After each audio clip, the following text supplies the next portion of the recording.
Hey guys, what's up? It's the Rookie Revolution back with another video, and today we will be talking about the biggest what ifs. Wait, that's next video. Conspiracies Part 3.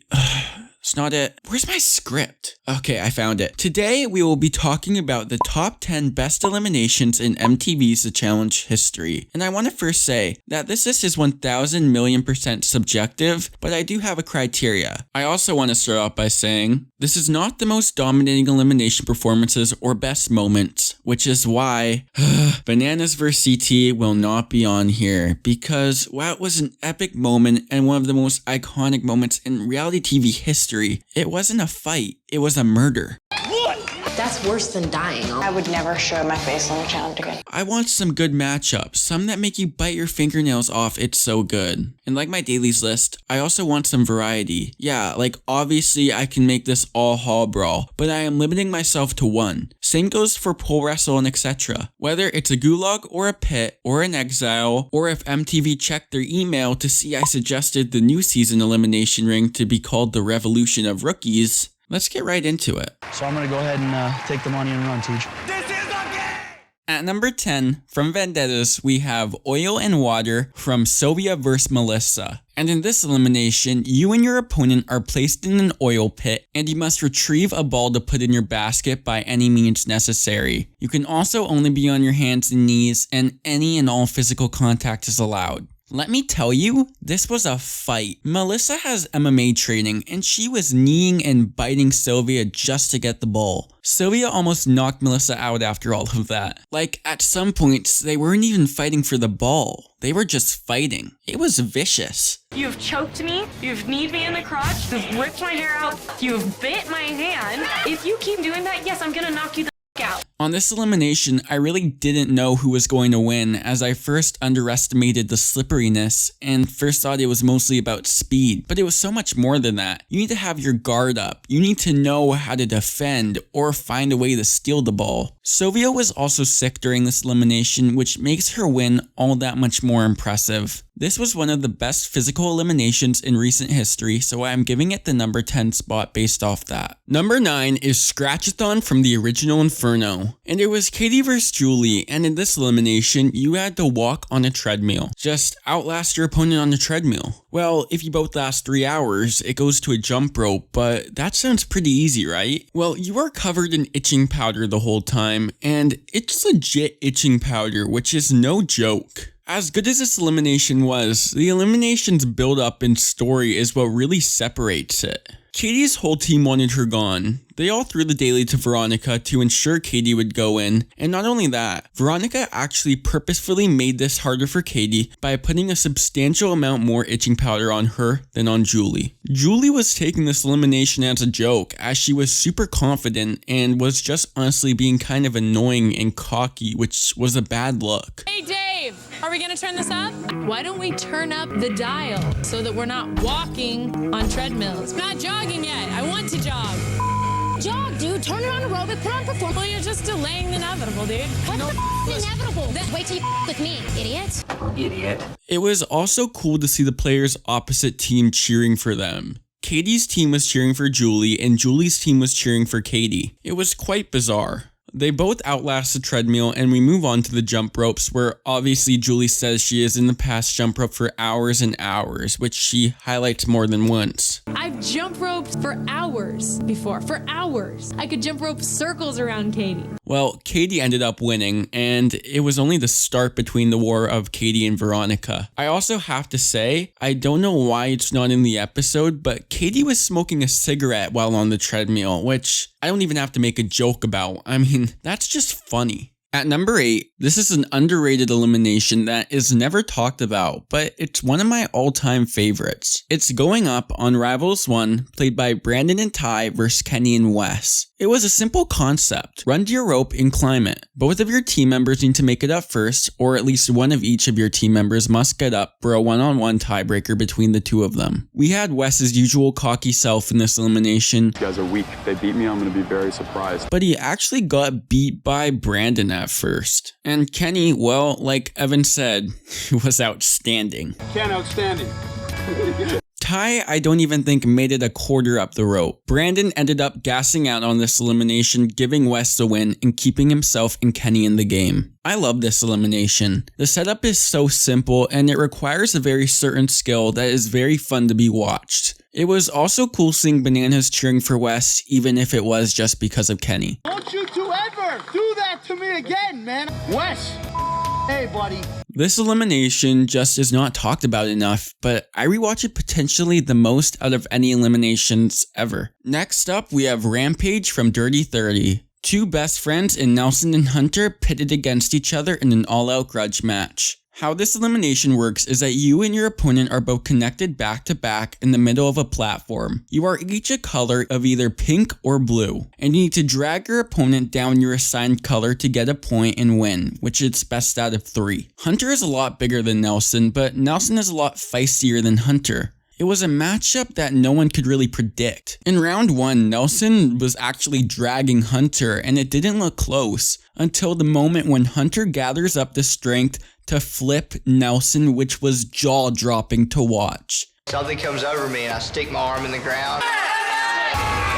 But that was only round 1. Round 2, Nelson was able to get the upper hand and flip Hunter off. And here's where the best round comes in. Round 3. The final round. It was becoming a stalemate. Hunter was doing everything he could to get Nelson to give up, such as trying to break his hand and fingers. I don't even know how that's allowed, but Hunter was trying his mightiest to break Nelson's fingers. Stop, he can do whatever he wants. I'm trying to pull his arm out of socket. I'm doing everything I can. It didn't end up working, and Nelson won a hard-fought battle, but what a match. I think this is one of the eliminations where no one could predict who was going to win, and that's awesome. Nelson even said after this he wanted to be Hunter when he grows up.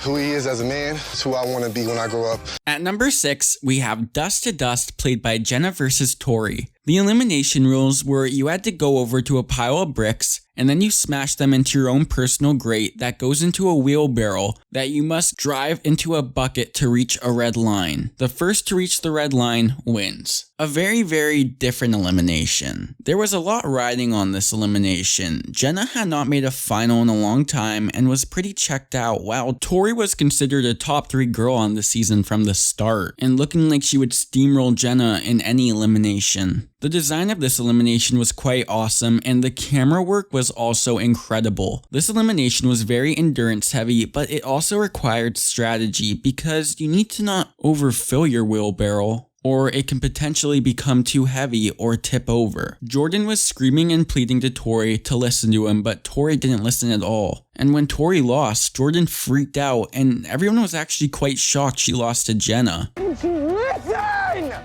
Listen! Whoa, just take it easy, man. All in all, it was a very impressive elimination design and a very thrilling watch. Number 5 is Homewrecker from Bloodlines, and wow, this was a concept. It was played by Mike and Steven, who I am sure you probably don't remember, but in this elimination, you are both in a fully furnished room, and you just have to sledgehammer everything in the room to fit it through a hole. Once the room is cleared, you win. Let's talk about Abram. Abram's brother Mike was going into this elimination, and Abram, who was just watching, pumped himself up so much that he made his nose bleed and then proceeded to lick his blood and smother it all over his face. I guess it worked since it pumped up Mike enough to win and give a very loving handshake after it. Well done.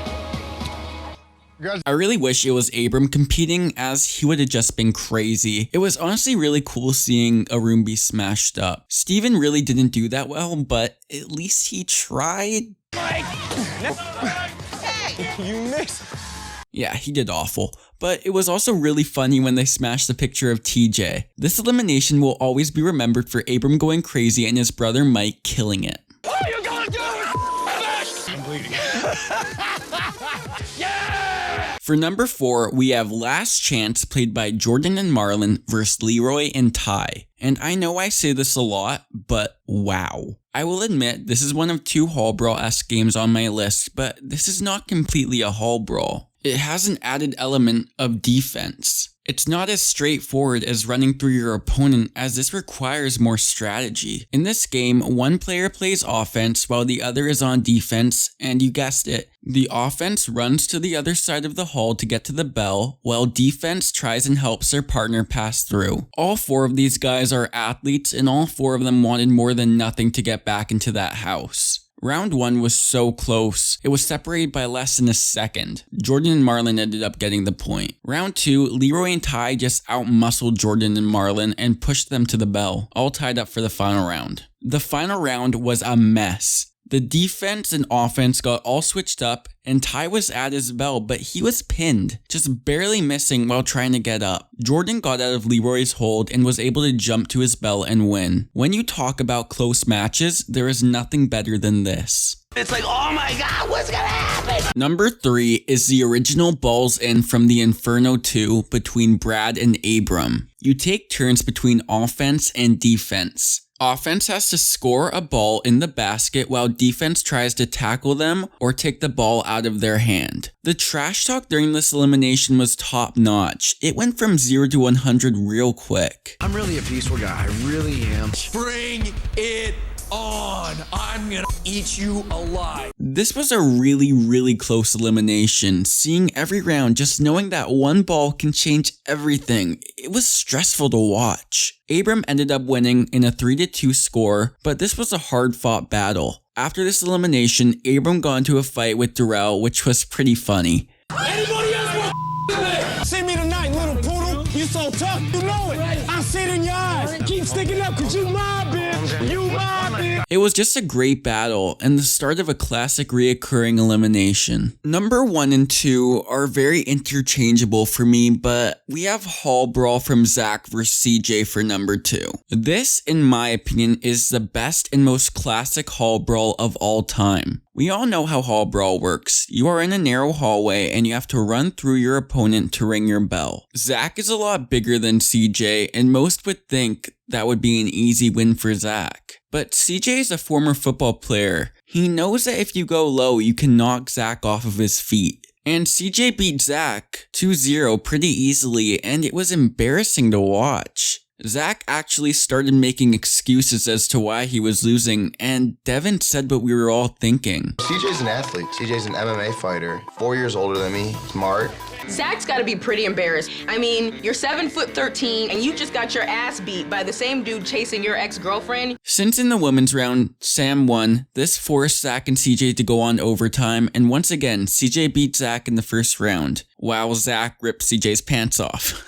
Zach was getting angry. Zach knows he cannot get as low as him, so he tries a new strategy, and he jumps right over CJ, speeding his way to a point. It is now 1-1, and it's the final round. Zach pretends like he is going to do the same thing he did last time, but in reality, Zach runs straight into CJ and just lifts him to the bell, giving Zach the win. In all reality, CJ actually won this elimination 3-2, so it sucks that this is a win counted for Zach. This matchup just had an outstanding comeback, even if I wasn't too happy with the outcome. I was on the edge of my seat screaming at my TV. Okay, at number 1, we have a legendary elimination still talked and argued about till this day. It is the OG pole wrestle, and it's Derek vs. Wes on the duel. We all know the rules of pole wrestle. You get the pole from your opponent by all means necessary. Wes and Derek are 2 animals, and the looks they gave each other while TJ was explaining the rules were intense. It was like they were trying to scare each other into quitting. Derek's specialty is wrestling and eliminations, and my money when I first watched this was personally on Derek. Watching them start and both of them flying was just crazy. All these guys were doing was prying this pole from each other's hands with everything they had.